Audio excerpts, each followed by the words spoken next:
With all the 2020 Democratic presidential candidates discussing whether or not they oppose the Hyde Amendment, let's take a little bit of a reality check look at the future of the Hyde Amendment by looking at its past. After Roe v. Wade was decided in the early 70s, a Republican congressman from Illinois, Henry Hyde, introduced an amendment to an appropriations bill, a government funding bill for the Department of Health and Human Services that would have prohibited federal funds from being used for abortions. That amendment was actually challenged in the Supreme Court in 1977, who found that it was constitutional.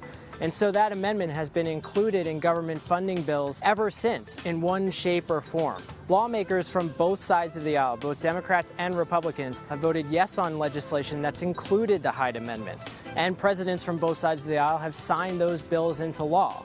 But you actually might be surprised to know that every single one of the Democratic lawmakers running for president in 2020, they've all voted yes for legislation that's included the Hyde Amendment. It's included that provision that would prohibit federal funds from being used on abortions. And you actually don't need to look that far back in history to find an example of this. A government funding bill in 2017 was voted on, passed, signed by the president, and every single one of the Democratic lawmakers, both on the Senate and the House side, voted yes for that bill. Mr. Sanders, aye.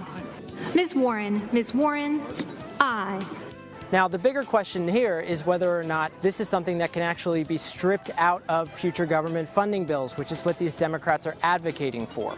And the reality is, if Republicans are in charge of the Senate, like they are right now, there's no chance that that's going to happen. If Democrats want to take out the Hyde Amendment from any kind of government funding bill, they're going to need strong majorities in both the House and the Senate. A bit of a curveball there is the fact that in the Senate, it actually still requires 60 votes to pass any kind of legislation that funds the government. So Democrats would either need a super strong majority in the Senate, or they would need to get rid of the filibuster, which is that 60-vote threshold. Now, there are a number of Democrats who are running for president who have said that they support doing that, but that would be a major change in the Senate rules, and it's questionable whether or not there would be the support for that. But the big question here is whether or not any of these Democratic lawmakers would actually decide or announce that they would veto any government funding bill that included that provision that prohibited federal funds being used for abortions. If that was the case, that president would actually be facing government shutdown showdown after government shutdown showdown, and that is a fight that Republican lawmakers, quite honestly, would love to have.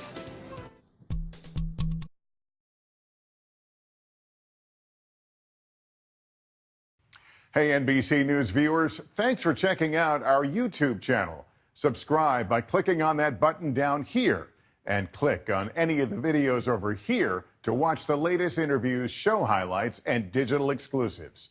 Thanks for watching.